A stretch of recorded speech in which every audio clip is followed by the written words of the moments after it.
Hi, Simon Jacobson here, and welcome to another episode of Meaningful Live. What the stars say about you. Aries. This program is dedicated by Anthony Sutton in honor of his birthday. So in our ongoing series, monthly series of the constellation of the zodiac, of the signs, we are now at the beginning of the order. Begins with Aries, translated as ram, the animal ram. But as we shall discuss, it has many other dimensions to it. And it's interesting, it begins with this. This is the first of all the 12.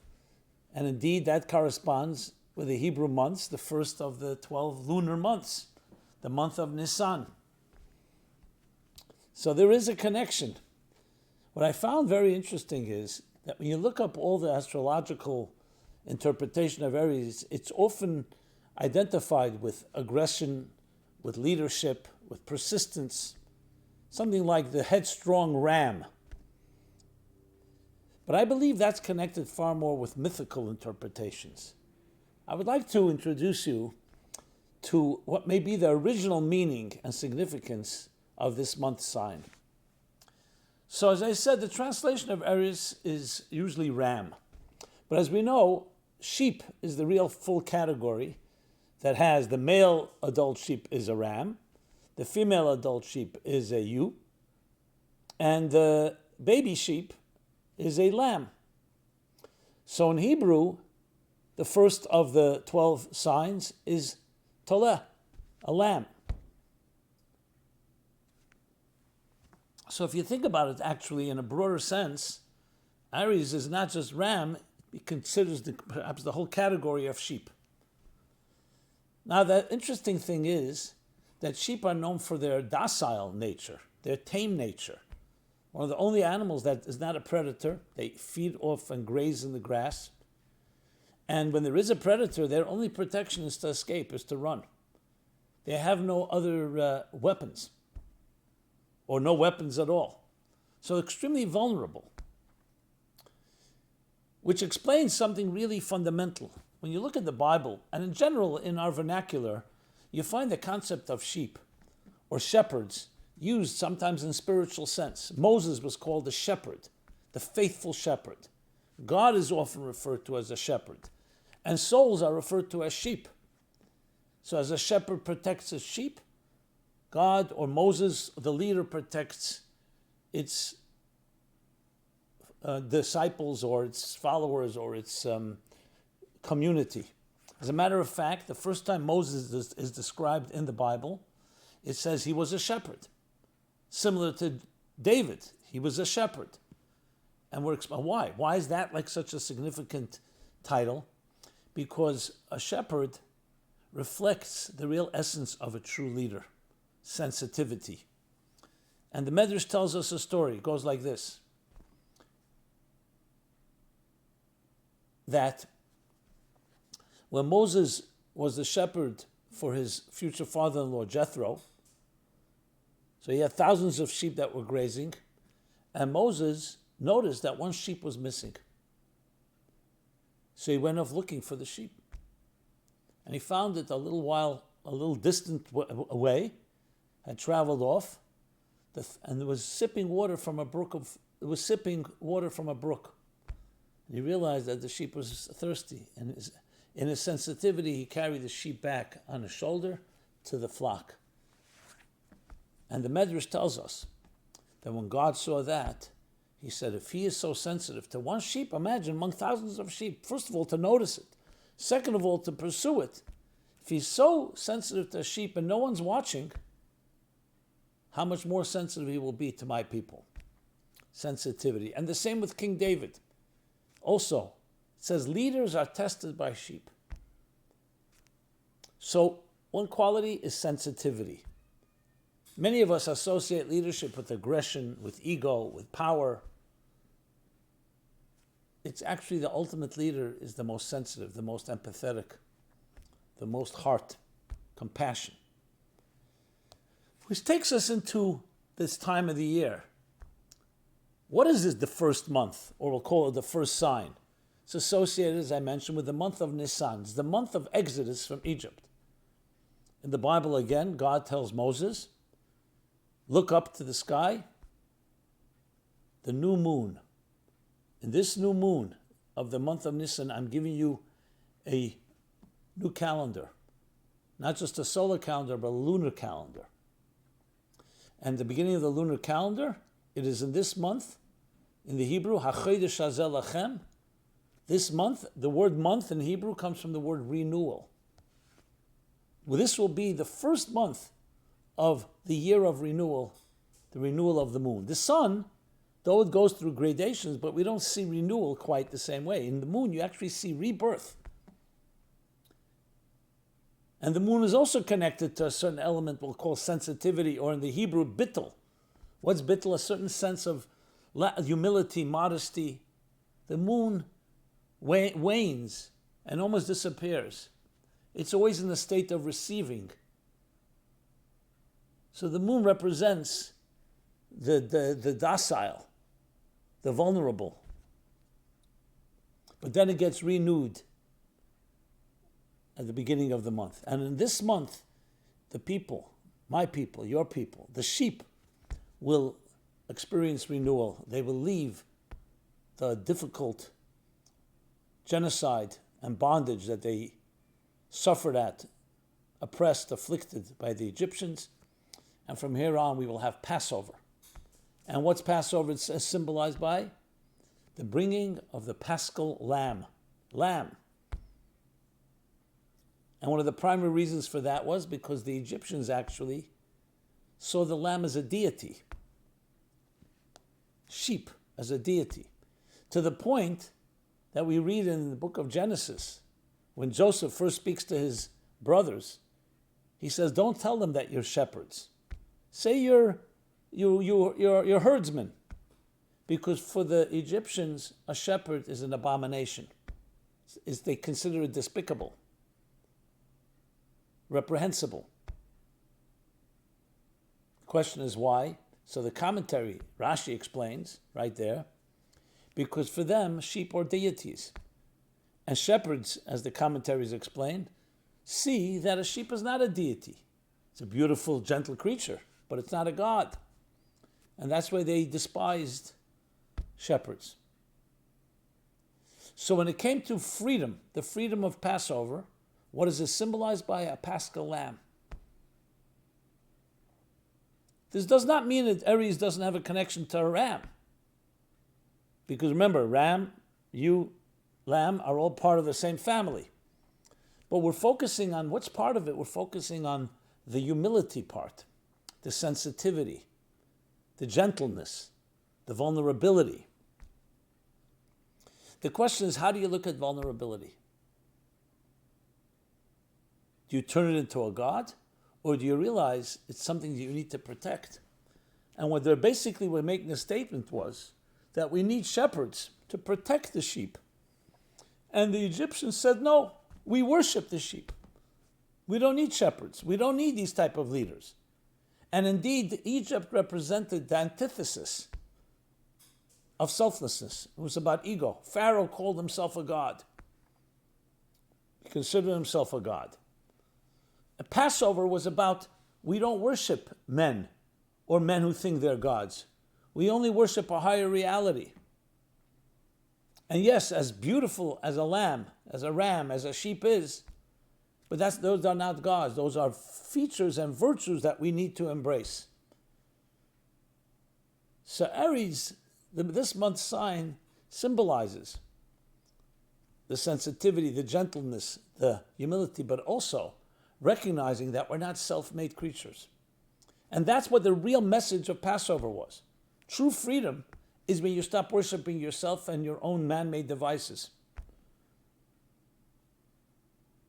And then we recognize that a true shepherd, a true leader, had Pharaoh been a true leader, a true shepherd, instead of hating shepherds, instead of despising them and seeing them as abomination, he would have introduced the concept of humility. But instead, no, he was the arrogant one. So you see here how it all comes together, the history of it, the holiday this month. So in context of those of us born in this period of time, or we're talking about for all of us as we travel through this period, the first of the zodiac, the first of the 12 signs, Toleh, in Hebrew, Aries, we need to remember the idea of being sensitive, the idea of bittul, that our lives are dedicated to something greater than we are. And indeed, that's the key feature and personality type connected to this sign.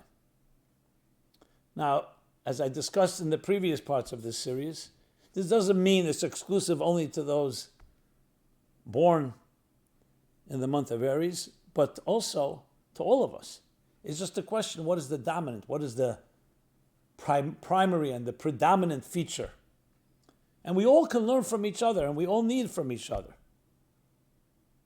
The concept of recognizing that we are really, in many ways, like a sheep, like a lamb, like a ram. Yes, there are times a ram is aggressive, especially in a breeding season, because remember, it's not about weakness, it's about gentleness. In this world that we live in, sometimes we confuse that.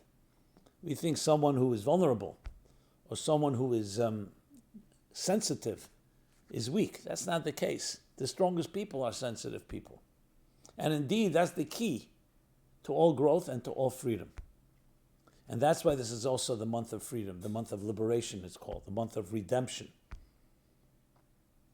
So paradoxically, the sun is all powerful. It gives off light. The moon is a recipient. It reflects light. But the moon has something that the sun doesn't have. You never see two lovers staring at the sun, but you see them gazing at the moon. The haunted moon, the haunting moon, has a certain element, a certain mystique to it. And though it's reflecting the sunlight, but it doesn't look like the sun. It has its own shade, it has its own color. And it goes through the changes of life. It's far more reflective of reality, the ups and downs of life, waxing and waning. And at the moment where you think it may disappear, it's reborn again. And so too are we. And it's embracing, celebrating our vulnerability, celebrating the idea that at times, yes, we are not predators. And we need a shepherd. We need the divine shepherd, the Moses in our lives, to help guide us, to help protect us. But there's a Moses within each one of us as well. And we have that divine soul. So celebrating that gentleness is the key energy of this month. How much we can use that today? Well, how much arrogance, ego, power, control, money. It's recognizing that we are greater when we recognize what we're not than what we are. And when you're dedicated to something greater than yourself, you become an extension of that. You know, everybody's looking for the secret to eternity, the fountain of youth. So we've had the pharaohs in the pyramids through mummifying or other methods trying to create some eternity. We have other modern methods. But ultimately, the secret to eternity is to committing your life to something greater than yourself, to being a sheep, to being a lamb of a greater shepherd.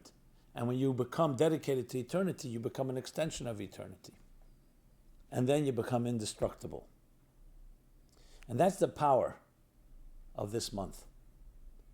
So it's quite powerful. And it also makes sense because it's the beginning. With this, the entire year begins. So it infuses each of the signs and each of the months with this power. And then when you combine them with the different 12 signs, you come away with a complete spectrum, a full picture. To just give one demonstration of how do we get into that Aries type of state of mind, is to recognize that no matter how much we know and how much we've accomplished, there's so much more to know. So I've often told this analogy In the good old days, in the shtetl, in the town, the old towns, there was a city called Chelam. It was actually wise people, but their neighbors were resentful, so they created this folklore of the fools of Chelam. In Chelam, the small town, there was a farm, and there was a farmer who took care of his little farm.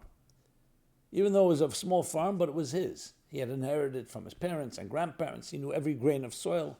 He took care of it. It was his baby. One day, he gets a visitor from a big city farmer from Iowa. Thousands of acres, bigger than the entire city of Chelam, maybe bigger than entire Poland. And he gives him a royal tour of his Chelam farm. They sit down afterwards to dinner, and he says, "What do you think about my farm here?" He says, "Nice and cute, but it's so tiny." And the Chelam farmer is taken aback and says, "So tiny? How big is your farm back in Iowa, in the United States?" He said, "Well, how is he going to have to find a point of reference?" He says to him, "My town, my farm. It takes me all day to travel with my tractor from one end of the farm to the next." And suddenly, the Chelam farmer changes his demeanor, feels compassion for this big city farmer, and says to him, "Don't feel bad. I once had a tractor like that too." In other words, he couldn't even fathom that size of a farm. So he thought when it takes him all day, it must have been the vehicle is the problem. It took him all day to crank up this old shmata jalopy to move from here to here. Now he wasn't malicious. He was not being in any way fictitious. He was ignorant. That was the farm he could envision. So if someone asks you a question, are you closed-minded, narrow-minded, or subjective? Most of us will not say we're narrow-minded and closed-minded. Because part of being subjective, it makes you think you're objective. But we're only as objective as our perspectives allow us. We each have our farms. And that's what it means to be a sheep. It means to be a lamb. It means to be a ram. It's a recognition that there's a far bigger picture than you are. When you do that, you open yourself up to those horizons.